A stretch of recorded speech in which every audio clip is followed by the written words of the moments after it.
Le professeur présente une parabole à partir d'éléments qui s'accumulent dans la vie courante. Certains de ces éléments témoignent du bon temps qui passe. D'autres témoignent d'états que l'on souhaiterait plus heureux.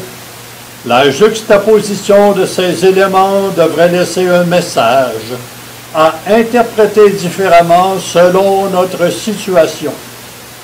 Ce serait la joie de vivre ou l'espoir de la joie de vivre. Et tout cela le plus brièvement possible. La parabole, évidemment.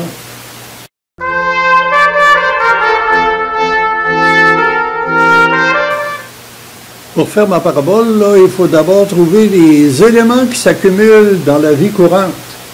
S'ils s'accumulent, ça signifie d'abord qu'on ne s'en débarrasse pas si facilement. On ramasserait ça sans en faire nécessairement des collections remarquables, mais des affaires ordinaires. Vous avez besoin de la parabole, on pense à deux séries d'éléments. D'abord parce qu'ils s'accumulent vite, et qu'ainsi ils marquent le temps de la vie, et qu'en même temps ils signifient une appréciation de la vie. Si on considère la question autrement, on peut partir d'une réalité simplement constatée. Partons du concret, là. Louise ramasse des bouchons de liège des bouteilles de vin.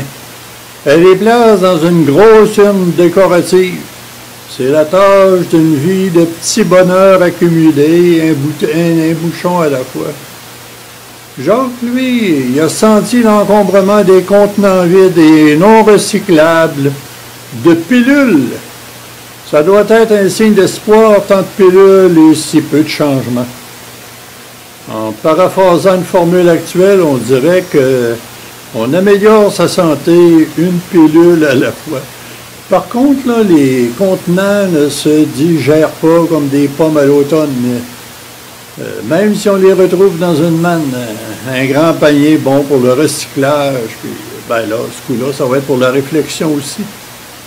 Pour les bouteilles comme pour les bouchons, ça demeure des signes de consommation.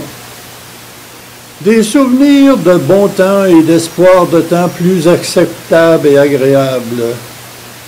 D'un certain point de vue, tout humain est un peu un consommateur.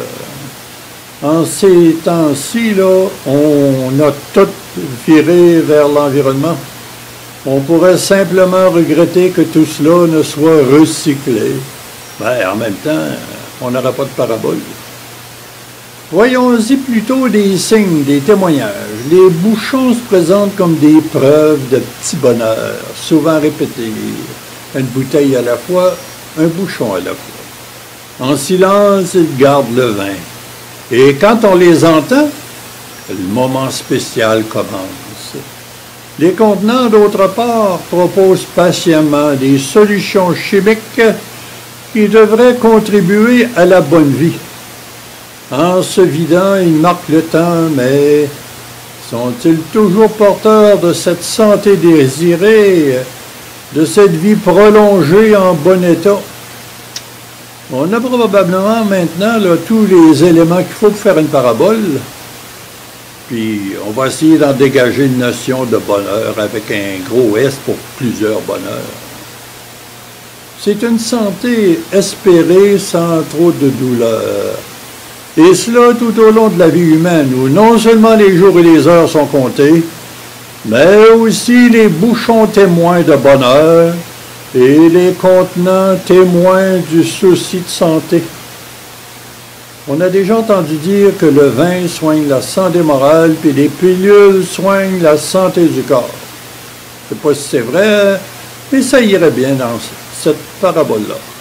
Il faut cependant prendre garde à ne pas tout mêler pour éviter de faire soi-même long feu et de s'accorder une vie moche et brève.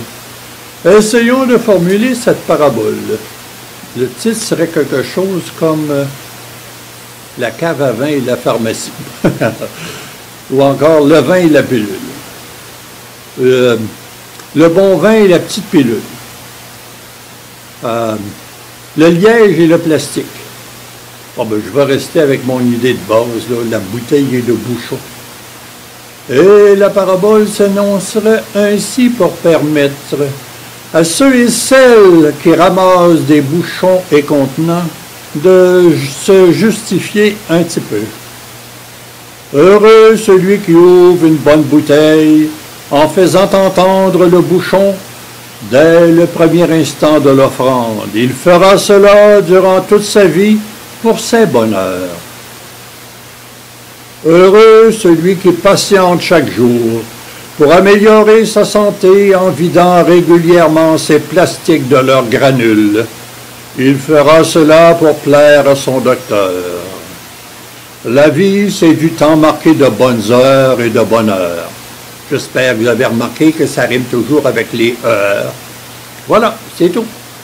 Mais enfin, les exécuteurs testamentaires, qu'est-ce qu'ils vont faire de tout ça? Ils pourront tout recycler. Mais les auteurs, eux, resteront mémorablement irremplaçables.